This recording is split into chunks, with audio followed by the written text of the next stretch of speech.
All rise, veuillez vous lever. The International Criminal Court is now in session. Lord John the Court Panel International at 08. Please be seated. Veuillez vous asseoir.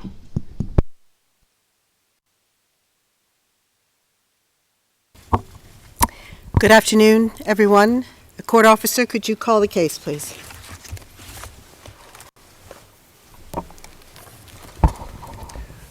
Good afternoon, Madam President. Good afternoon, Your Honors. This is the situation in the Republic of Mali in the case of the prosecutor versus Al-Hassan Al-Abdul Aziz Ag Mohammed Ag Mahmoud, case reference ICC 0112-118, and for the record, we are in open session. Thank you very much. May I have the appearances, please? Mr.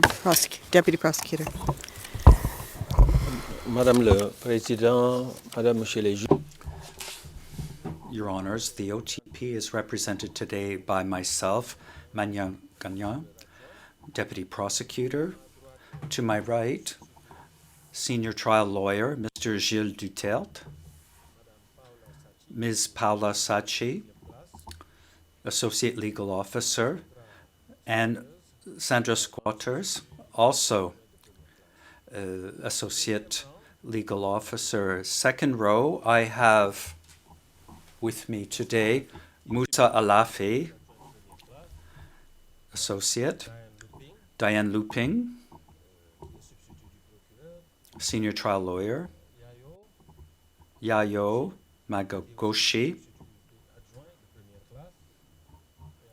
Legal Officer, and Richard Zanzabangwa, our Cooperation Advisor. And in the third row, with me today, Marie-Jeanne Saldacci, Senior Trial Lawyer,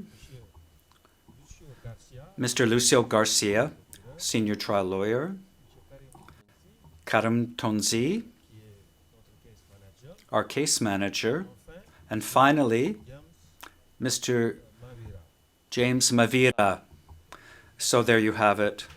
This is the team representing the OTB today. I also take this opportunity to greet the defense team and the representatives of victims. Thank you. Merci beaucoup. Thank you very much. Ms. Taylor. Good afternoon, Madam President. Good afternoon, Your Honours, and good afternoon to all my colleagues in the courtroom and around the courtroom. The defence for Mr. Al-Hassan is represented today by Cassidy Gary, Alka Pradhan, Melissa Bellier-Lucier, Havneet Sethi. We have Mihim Weber, Maloud Al-Ansari, Claudia Barrera Pinheiro, Gabrielle Regimbal, and Ibrahim Ag Mohammed, and myself, Melinda Taylor. Thank you very much. Thank you very much, Ms. Taylor. The legal representatives of victims, please. Mr. Louvenjik, good afternoon. Madam President, Your Honors. The team representing the victims here today at this hearing I'll begin with the people in the field. They are listening in from Bamako, Mr. Sedou Bombia, Maïga Boubacar, and Ms. Janine Kapinga. And from Brussels, Julie Goffin.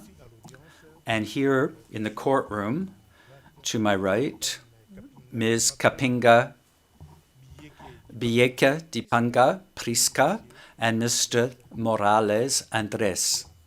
And finally, I am Mr. Louvenjika. I thank you. Merci beaucoup. Thank you very much. In today's hearing, Trial Chamber 10 of the International Criminal Court delivers its sentencing judgment in the case of the prosecutor versus Al-Hassan. By a decision of the presidency, the chamber sits in a new composition compared to the one that delivered the trial judgment in this case earlier this year on 26th of June, with Judge Kibong Pek replacing Judge Mindua.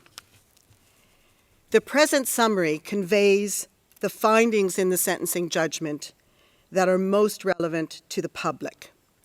The Chamber's detailed reasoning is set out in the written sentencing judgment, which is the only authoritative document. That judgment will be published and made available to the public shortly after this hearing today. Je vais maintenant poursuivre en français.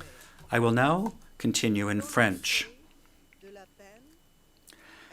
The sentencing phase is an important milestone in this trial, which began in the year 2020 and through which Mr. Al-Hassan was convicted for several war crimes and crimes against humanity committed in Timbuktu between May 2012 and January 2013.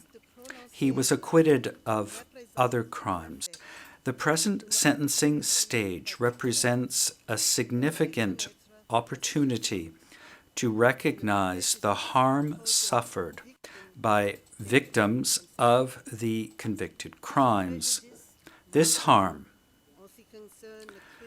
particularly for the crime of persecution, which targeted the entire population of the city of Timbuktu in 2012-2013, was far-reaching and long-lasting. This stage of proceedings underscores the importance of accountability, acknowledgement of this harm caused to the victims, and the international community's commitment to condemning the serious crimes committed in this case. I will now continue in English.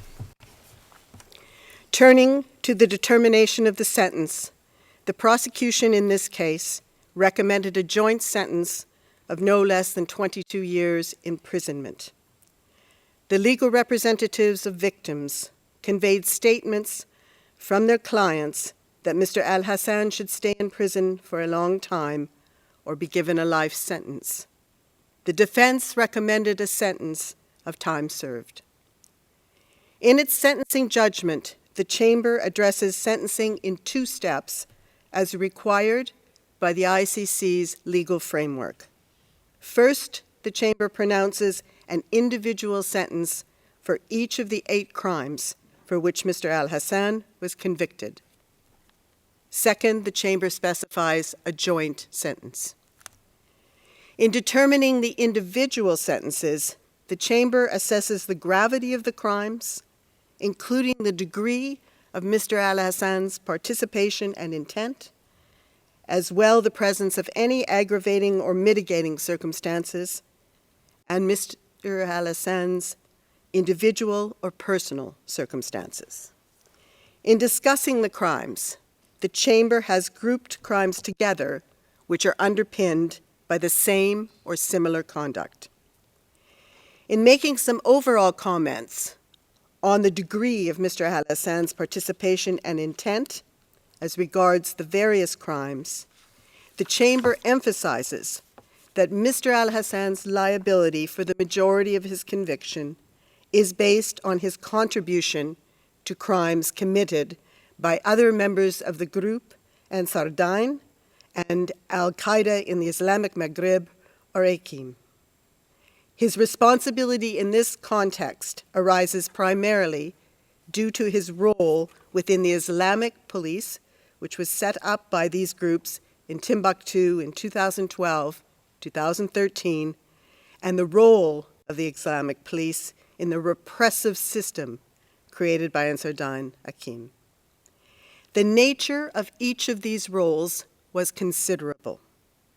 At the same time, Mr. Al-Hassan was not a central figure in the Ansar Dine AQIM leadership apparatus, and he was not among the persons within Ansar Dine AQIM who designed the group's criminal common purpose. The Chamber rejects the defense's overall characterization of Mr. Al-Hassan's role and participation in and contribution to the various crimes as minimal, but also declines to find that the crimes in this case are aggravated, as suggested by the prosecution and legal representatives of victims, by Mr. Al-Hassan's zealous use of his role or by an abuse of authority. In its crime-specific analysis, the Chamber finds the crime of persecution in this case to be of serious gravity. This crime was committed on a significant scale in which the entire population of the city of Timbuktu was targeted and was the subject of the deprivation of fundamental rights. The crime was also committed over a substantial time period spanning May 2012 to January 2013. Restrictions imposed by Ansar Dine Hakim impacted all aspects of the life of the people of Timbuktu, forbidding or placing strict restrictions on religious, traditional, social, and cultural practices and daily activities. The acts had a significant reach, regulating the conduct of individuals in the public space and in the privacy of their homes, and were violently imposed through surveillance and punishment, including acts of violence, force, intimidation, confiscation, and destruction. This regime and these acts had a traumatic effect on the population of Timbuktu, which lived in an atmosphere of fear, violence, oppression, and humiliation, and remains present in the minds of victims in a deep-seated trauma. Some victims targeted were particularly vulnerable, being children and the elderly, and the restrictions imposed also had a specific and disproportionate impact on female members of the Timbuktu population. It affected their ability to work and earn money, and they lived in constant fear of arrest and punishment, which, as expressed during the trial, could happen whatever they did to respect the rules and prohibitions. For some, the atmosphere of fear was such that they no longer left their homes. While the Chamber is aware of the disappointment expressed by many victims in the acquittal of Mr. Al-Hassan by majority of some crimes in the trial judgment, in particular sexual violence crimes and persecution on gender grounds, the Chamber has explicitly highlighted this specific impact of the convicted crimes of persecution on female victims in the sentencing judgment.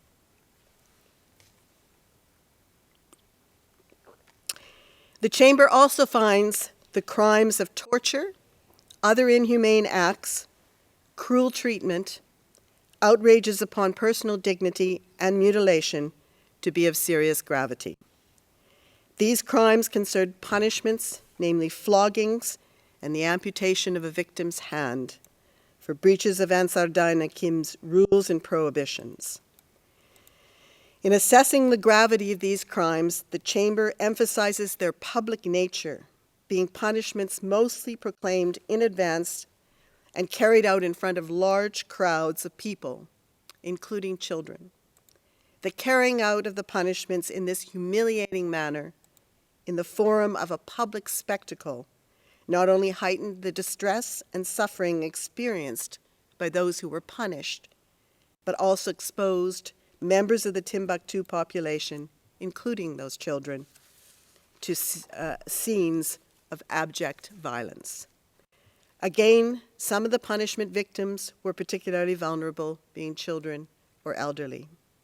The impact on the victims was significant and often had long-term consequences. These crimes were also committed on a discriminatory basis on religious grounds to deter the population of Timbuktu, whom Ansar Dine Hakim considered as ignorant and not real Muslims, from violating the group's rules and prohibitions. In relation to the degree of Mr. Al-Hassan's participation and intent, apart from instances where his liability for these crimes was based on his contribution to the relevant crimes, Mr. Al-Hassan also directly perpetrated the crimes of torture and outrages upon personal dignity against two individuals whom he personally flogged. Further, he aided, abetted, or otherwise assisted the commission of the same crimes against 8 individuals through his presence and participation at their flogging, where he ensured the security of the events and the efficient and effective implementation of the sanctions in his capacity as a key member of the Islamic police. Finally, the Chamber finds the crime of sentencing without due process, in this case, while still grave, to be of less serious gravity in the specific circumstances before us than other crimes under consideration. Mr. Al-Hassan's case represents the first conviction at the International Criminal Court for this crime, which concerned, in this instance, sentences handed down in the form of physical punishments without a previous judgment by a court, and judicial sentences passed by the Islamic court established by Ansar Din Hakim in Timbuktu during the relevant period. This court did not afford the essential guarantee of independence and impartiality due to its control by Ansar Din Hakim's leadership and the promotion in the court of their interests. This crime was committed in a systematic manner over a substantial period of time between May 2012 and January 2013 against 49 individuals. The victims also again included children and the elderly, and some of the sentences executed were violent and resulted in significant harm. Certain features of the proceedings before the Islamic court were also unfair for accused persons. Mr. Al-Hassan had a comparatively high degree of participation and intent in this crime, in light of the fact that his liability is based on his contribution to Ansar Din Hakim's system of repression, and in particular his involvement in the work of the Islamic court as a member of the Islamic police. In respect of 15 of the victims, Mr. Al-Hassan had a higher degree of involvement in their cases, noting he wrote the police reports concerning them. Finally, there were some positive aspects to the Islamic court. Notably, the institution was created partly to fill a justice and security vacuum in the region after the departure of the Malian authorities, and to provide a forum for locals to resolve their disputes. However, collateral or positive aspects of the work of the Islamic court in general cannot, as alleged by the defense, in any way lessen the gravity of the crime of sentencing without due process for which Mr. Al-Hassan has been convicted. The prosecution and legal representatives of victims has argued that several aggravating factors were applicable to the convicted crimes, including multiplicity and defenselessness of victims, particular cruelty in the conduct of the crimes, and discriminatory motive. The Chamber declines to characterize these factors as aggravating, instead taking some of them into account in assessing the gravity of the relevant crimes, like number and particular vulnerability of victims, and the way the crimes were carried out. Finally, in determining the individual sentences, the Chamber also considers the personal circumstances of Mr. Al-Hassan and mitigating circumstances put forward by the defense.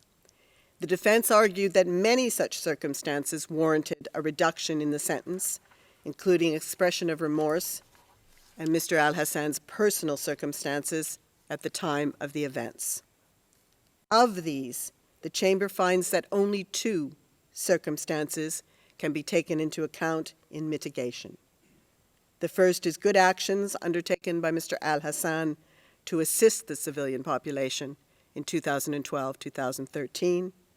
However, these actions were minor in nature and can only be accorded very limited weight in the determination of Mr. Hassan's sentence, particularly considering the nature of the crimes for which he has been convicted. The second is Mr. Hassan's cooperation with the prosecution at the investigation stage of this case, which materialized in lengthy statements introduced into evidence and relied on in the trial judgment. On this subject, the Chamber finds unpersuasive the prosecution's submission that Mr. Hassan's cooperation was negated by his later unsuccessful objection to the introduction of his statements into evidence. However, importantly, the existence of these mitigating circumstances should not be understood as lessening in any way the gravity of the crimes that were committed, including the impact they had on the victims. Mr. Hassan, at this stage, I would ask you to please stand.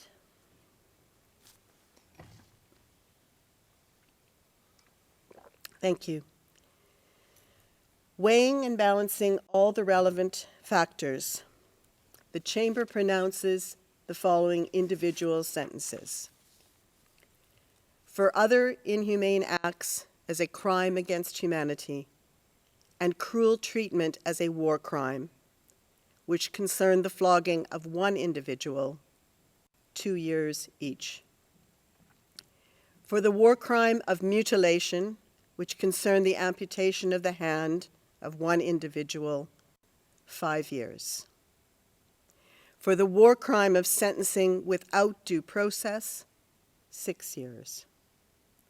For the war crime of outrages upon personal dignity, 8 years. For torture as a crime against humanity and as a war crime, 9 years each. And for persecution as a crime against humanity, 10 years of imprisonment. This also constitutes the highest individual sentence. This sentence, related to persecution, is pronounced by majority, with Judge Akani considering that 8 years was appropriate for the reasons expressed in the judgment. According to the court's legal framework, the Chamber shall now pronounce a joint sentence. This joint sentence cannot be lower than the highest individual sentence, which is 10 years in this case, and cannot be higher than 30 years imprisonment unless there are exceptional circumstances. In this particular case, taking into account the substantial overlap between various crimes, the Chamber sentences you, Mr. Hassan, to a joint sentence of 10 years imprisonment. The Chamber considers that this joint sentence is proportionate to the gravity of the crimes and the individual circumstances and culpability of Mr. Hassan. It adequately reflects the strong condemnation by the international community of the crimes committed by him and acknowledges the significant harm and suffering caused to the victims. It is also adequate with a view to deterring others from committing similar crimes in the future and discouraging Mr. Hassan's own potential recidivism. Mr. Hassan, you may be seated.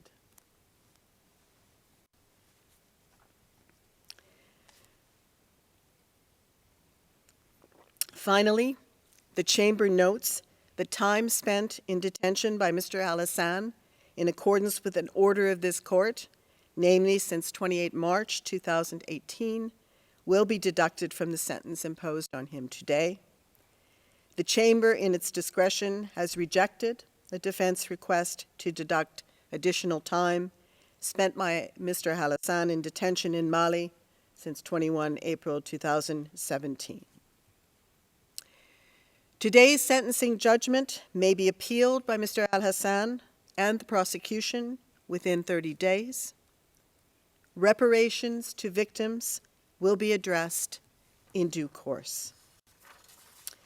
At this juncture, the Chamber would like to thank all of the parties and participants, as well as all the staff from the registry, for their tireless efforts during this trial.